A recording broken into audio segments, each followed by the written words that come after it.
क्या आपने कभी सोचा है कि सपने क्यों आते हैं? क्या सपने हमारे मन की गहराई से जुड़े होते हैं या वे बस हमारे मस्तिष्क की एक गतिविधि हैं? और सबसे बड़ा सवाल, बुद्ध जैसे महान आत्मज्ञानी ने सपनों को कैसे देखा? क्या उनके पास सपनों का कोई विशेष दृष्टिकोण था? नमस्कार दोस्तों, स्वागत है आपका बुद्ध द साइंटिस्ट में। यहां हम भगवान बुद्ध के गहन विचारों और आधुनिक विज्ञान के दृष्टिकोण को जोड़कर एक नई दृष्टि से सोचने का प्रयास करते हैं। आज का विषय है सपनों का रहस्य। हम जानेंगे कि सपने क्यों आते हैं, कैसे आते हैं और बुद्ध ने इनके बारे में क्या कहा। क्या आपने कभी सोचा है कि जब हम सोते हैं तो हमारा मस्तिष्क क्या कर रहा होता है? क्या आपने कभी ऐसा सपना देखा है जो आपको हिलाकर रख दे, या फिर ऐसा सपना जो आपको सुकून दे?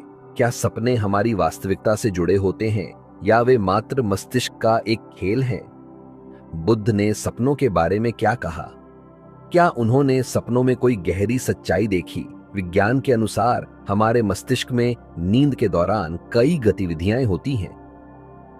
जब हम गहरी नींद में होते हैं तो मस्तिष्क का एक हिस्सा, जिसे REM रैपिड आई मूवमेंट कहा जाता है, सक्रिय हो जाता है। इस अवस्था में हमारे आंखों की पुतलियां तेजी से हिलती हैं और मस्तिष्क में कई यादें और विचार सक्रिय हो जाते हैं। येल यूनिवर्सिटी के एक अध्ययन में कहा गया है कि REM अवस्था के दौरान मस्तिष्क पिछले अनुभवों को प्रोसेस करता है। यही कारण है कि हमें अक्सर वे ही सपने आते हैं जिनके बारे में हम जागते समय सोच रहे होते हैं। कुछ शोधकर्ताओं का मानना है कि सपने हमारे मस्तिष्क का तरीका है हमारे अनुभवों को व्यवस्थित करने का। विज्ञान सपनों को कई श्रेणियों में बांटता है। सामान्य सपने, ये वे सपने होते हैं जो हमारे दिन भर के अनुभवों से जुड़े होते हैं। डरावने सपने, नाइटमेयर्स, ये अक्सर किसी चिंता, भय या तनाव का परिणाम होते हैं। लूसिड ड्रीम्स, ये सपने वो होते हैं जिनमें व्यक्ति को पता होता है कि वह सपना देख रहा है। दोहराव वाले सपने, ये सपने बार बार आते हैं और अक्सर किसी अनसुलझे मुद्दे का संकेत होते हैं। बुद्ध का मानना था कि सपने हमारे मन की अवस्था का प्रतिबिंब होते हैं। अगर मन अशांत है तो सपने भी अशांत होंगे।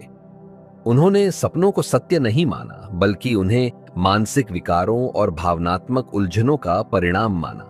बुद्ध ने कहा कि अगर मनुष्य का मन शांत और स्थिर है तो सपने भी स्पष्ट और सुखद होंगे। उनका दृष्टिकोण था कि सपनों के पीछे भागने के बजाय हमें अपने मन की शांति पर ध्यान देना चाहिए। बुद्ध ने ध्यान और सतिपट्ठान, माइंडफुलनेस के माध्यम से मन को संतुलित करने का मार्ग दिखाया। उन्होंने यह भी कहा कि यदि सपने परेशान करते हैं तो हमें उनके अर्थ में उलझने के बजाय मन की अशांति का कारण खोजना चाहिए।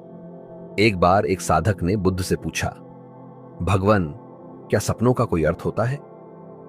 बुद्ध ने उत्तर दिया, सपने तब आते हैं जब मन अशांत होता है।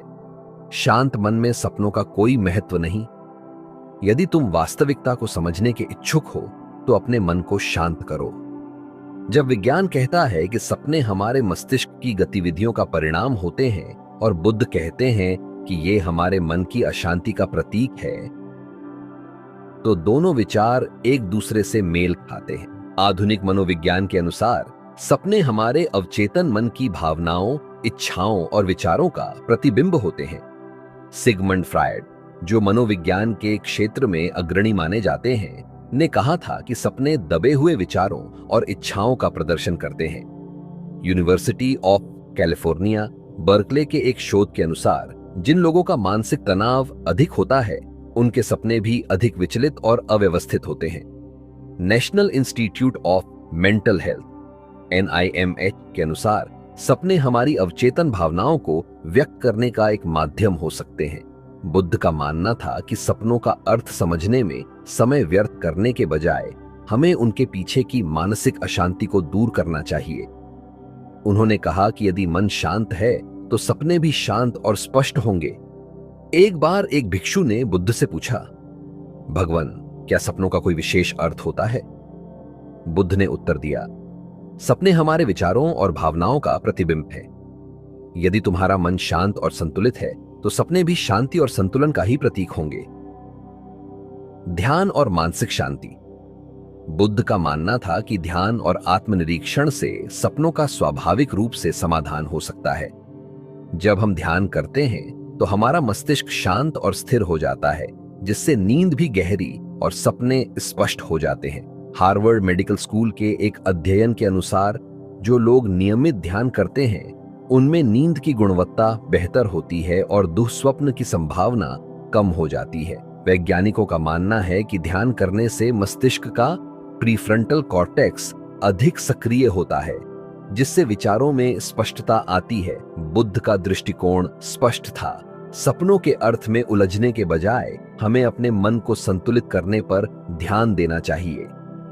उन्होंने कहा कि दुहक का कारण बाहरी नहीं बल्कि आंतरिक है, मन की स्थिति और सपनों का स्वरूप। जब मन अशांत होता है तो सपने भी डरावने और भ्रमित करने वाले होते हैं। जब मन में शांति और स्थिरता होती है तो सपने भी स्पष्ट और सुखद होते हैं।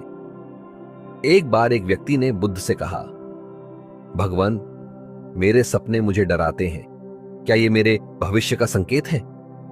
बुद्ध ने उत्तर दिया, सपनों में संकेत नहीं, मन की स्थिति का प्रतिबिंब है।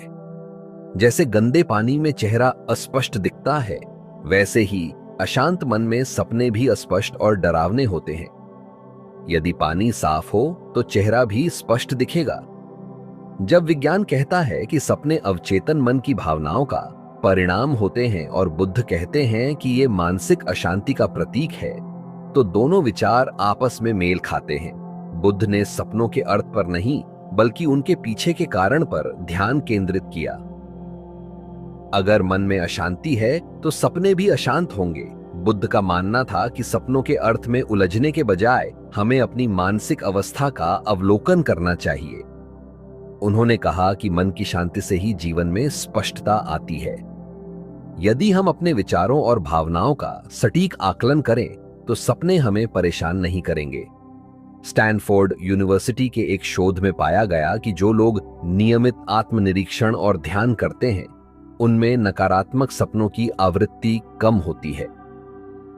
मनोवैज्ञानिकों का कहना है कि आत्म जागरूकता से हमारे मस्तिष्क में सेरोटोनिन और डोपामिन का स्तर संतुलित होता है, जिससे सपनों का स्वरूप सकारात्मक हो जाता है। महापरिनिर्वाण के समय बुद्ध ने आनंद से कहा था, आत्मदीपो भव, अर्थात स्वयं के दीपक बनो। इसका अर्थ यह है कि अपने विचारों और भावनाओं को स्पष्ट रूप से देखो और तर्क के माध्यम से सत्य को समझो।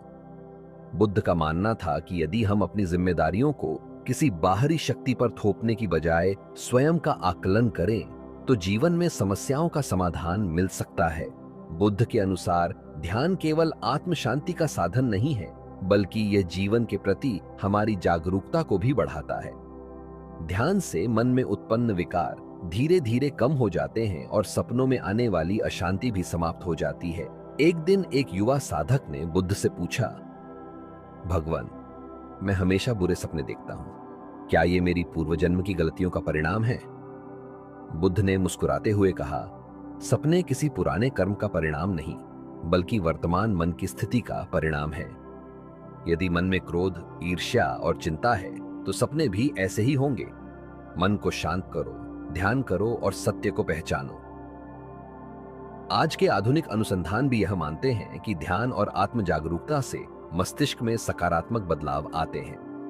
माइंडफुलनेस मेडिटेशन पर आधारित एक अध्ययन में यह पाया गया कि जो लोग नियमित ध्यान करते हैं उनमें नींद की गुणवत्ता बेहतर होती है और अवसाद का स्तर कम होता है। ध्यान से मस्तिष्क के एमिगडाला में सक्रियता कम हो जाती है, जिससे डर और चिंता कम होते हैं।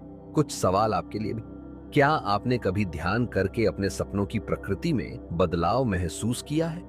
क्या आप मानते हैं कि सपने हमारे मानसिक विकारों का प्रतिबिंब होते हैं?